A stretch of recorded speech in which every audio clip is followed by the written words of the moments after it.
Vybral jsem si peckovní den na výšku a provětrat tady Marina do kopců na chatu Ostrý. Udělám tady kolem Piry kolečko, takže tohle je docela zajímavý tým na výlet. Kam vytáhnout kolo do kopců. Teď ještě blbý asfalt, ale za chvíli přijde terén, bude to mnohem zajímavější. Sluníčko se teď schová za mraky. Čekám, že každou chvíli se to protrhá. Bude to lepší. Je to krátký okruh, za 20 km a v tom terénu s převýšením 500 metrů to bude sranda ještě.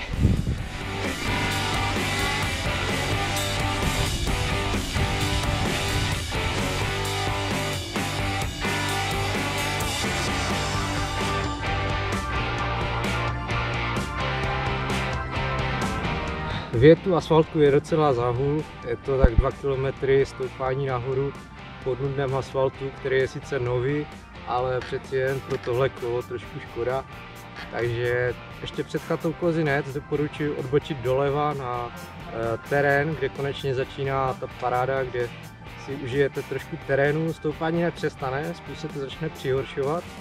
A uděláte si tady takový okruh po pohoří a dojedete na Velký Javorový, Malý Javorový a následuje super sjezdík. Takže na ten se moc těším, až se to konečně obrátí a pojedu dolů.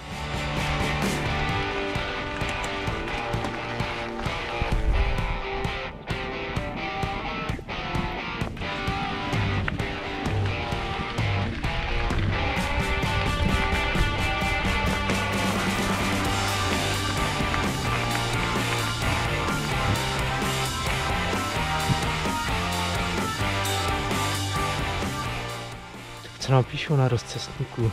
Obec v Vendryně.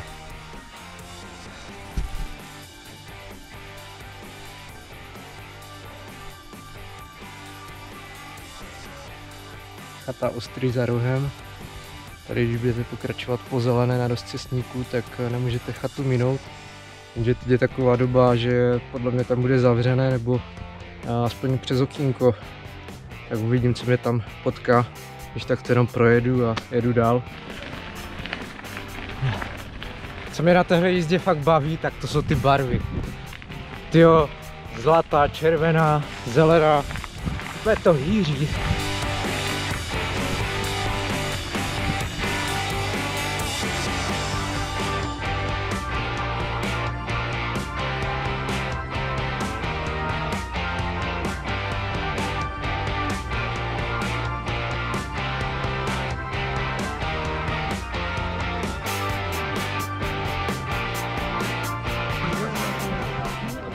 Konečně oběd.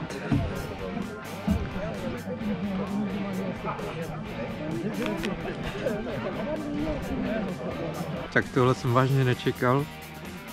Tady na chatu Ostrý chodím nebo jezdím docela často a nikdy tady nebylo tolik lidí.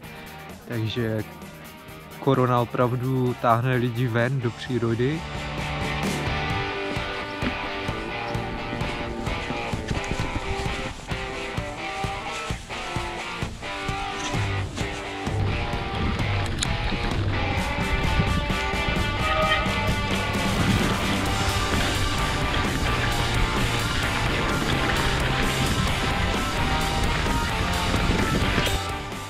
Další zastávka Ropička, ale až tam nepojedu.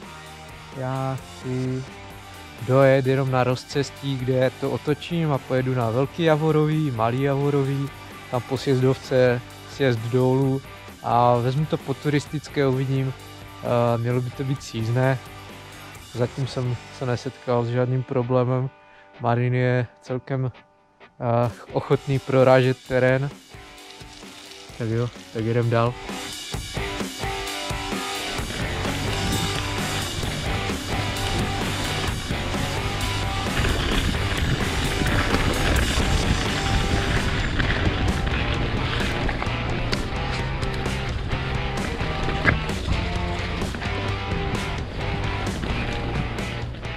Jak už tady za mnou vidíte, Velký Javorový 1032 metrů, to je pro dnešek nejvyšší vrchol, kterého dosáhnete. Pak už následuje sjezd na Malý Javorový. Kdo dojel až sem, tak má vyhráno, protože tady na Velký Javorový vede akorát kopec, který někoho může popravit. Je to těžká šlapací sekce, přes kořeny, kameny, ale říkám, jakmile se to přehoupne, už se jenom vezete až dolů do tyry, případně tam, kde máte zaparkované auto, a ještě pojedete kolem Vysílače Malý Javorový, kde je taková křižovatka, můžete si vybrat, pojedete buď po sjezdovce, anebo sjedete po cestě, což je jako ofiko, turistická cestička pro kola, nebo to vezmete po pěší turistické, která už je terénem náročnější a doporučuji jenom zkušeným bikerům. Já teda pojedu tady tuhle, chci si to vyzkoušet.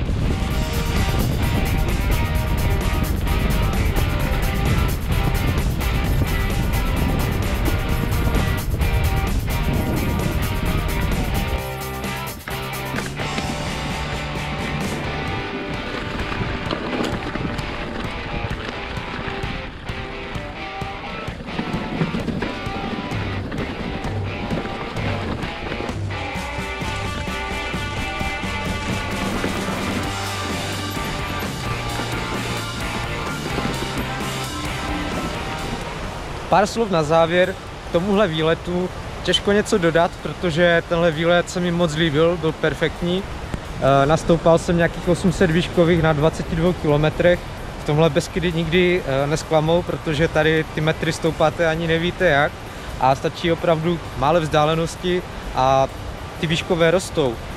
Bláta není nikdy dost, takže na kole se to docela podepsalo. Byly tam super místa, občerstvení na chatách, dal jsem si klobásku, takže tady není o čem mluvit.